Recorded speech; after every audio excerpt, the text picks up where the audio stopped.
when the when the unified field, it's talking about like I just want to put in my brain what we're doing tomorrow, and then some at the North Pole. Oh no, the Olympic. See, that's actually really cool. I mean, the Olympic torch, not the torch.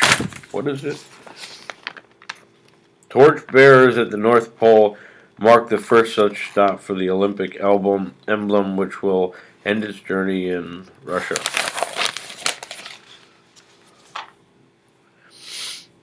Um, People like me are into the whole the pole.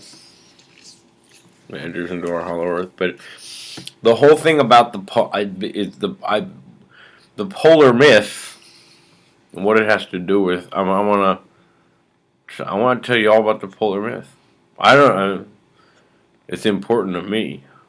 The narrator. Why not? I was looking for. I mean, I rather than talking off the cuff or whatever. I would see if there's anything online about it. Wait a minute. Yeah, I mean, I don't know. Like we could talk about the pole and the polar myth. Is that of interest? It's important.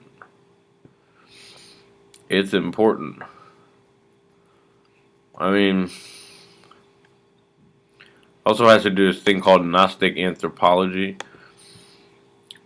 We are in the new age, okay? So like all the prophecies about the 2012 and whatnot. I mean, a big part of the interest like me having 2012 is like this thing called the polar myth.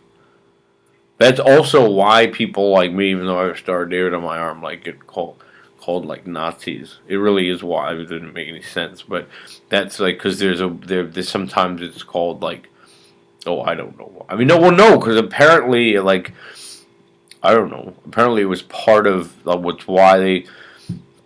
That's why Adolf Hitler sent like part of the Navy to go find the hole at the pole. But they're doing it at Caltech too.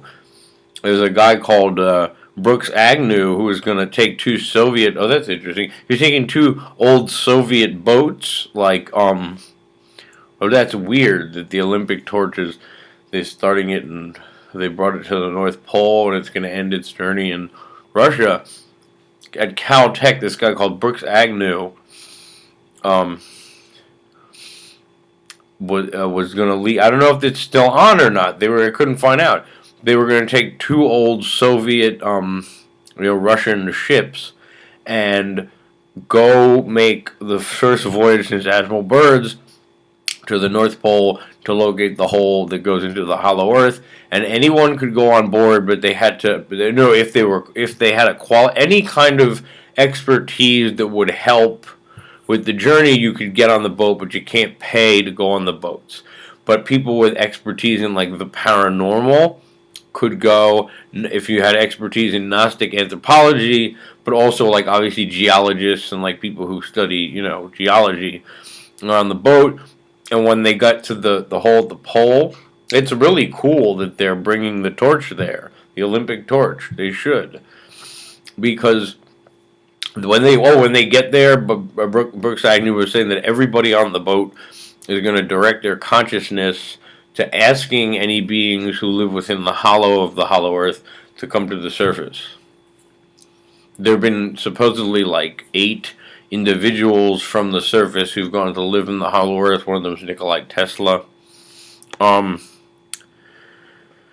But I saw like what's in like the sort of popular websites because all my books come in like brown wrapping and like from special places to keep them in print. But like, what does it say here?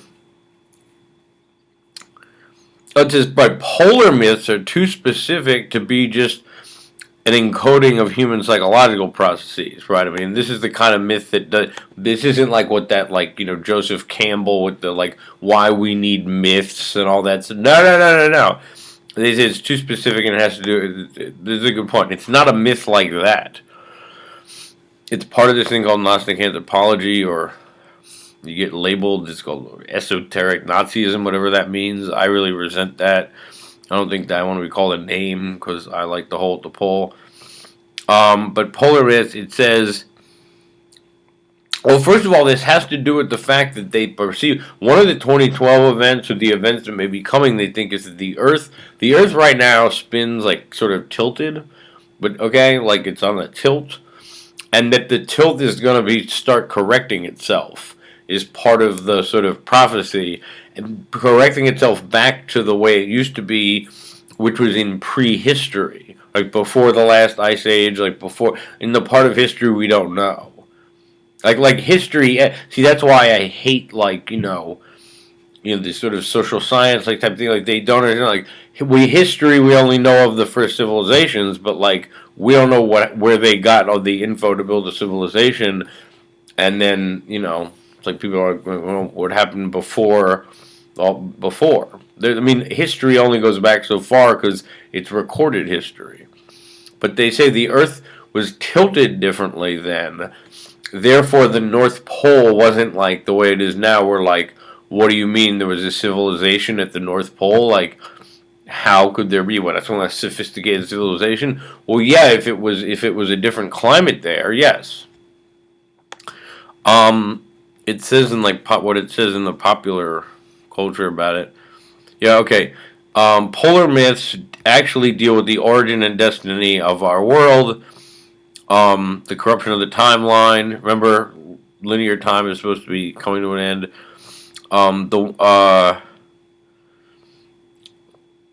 The mechanism behind transitions between world ages. That's what the right in the see. That's just it. In the previous, there was a previous world age. We don't know what happened then. There's no record of it. We don't know what kind of civilizations existed here. Like we have no idea the history of our own planet. It only goes back so far. I mean, our own understanding goes back to what like the Sumerians or whatever you learned in school. No. But then there's a whole part we just don't know what would happen that far back, or what was going on, or how advanced the civilizations were. Ancient polar myths are Proto-Indo-European in origin, seeded by Atlantean survivors. Oh, those right, those who survived the last like world age catastrophe, whose ancestry traces back to the off-world Nordic meta civilization. Polar myths may also originate from this meta civilization via telepathic transmission, dream manipulation, direct contact, or secret societies transmitting it orally and to an initiate who works in the okay. So right, I mean that's how people. It's like it's known, but that's just it. It's not in a. You can't learn it in a school because they need more to go on. You know, but what's interesting is there was one of these people from our like shitty universities or like graduate departments. He actually decided to like look into actually what's going on in intellectual subculture, and he wrote this sort of warning to like academics, and he said, look, like we think we know what's going on in the intellectual subculture. He said like we assume we do because like we're at the university, we in the university, so we assume we run the universities, so we assume we know what's happening in intellectual subculture that we don't teach here. But he said I've looked into it. Like he went and like looked at like what's actually going on with like people like your narrator and stuff. And he said what we're discovering is that what we think we know what's going on in the intellectual subculture. It turns out that what we've been looking at is like the light shining off a puddle.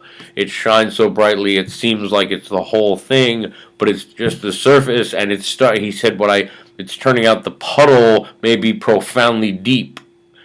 And he said something is coming our way, coming the way of American universities and their bad graduate departments with infantilized weirdos for students. He said something's coming our way.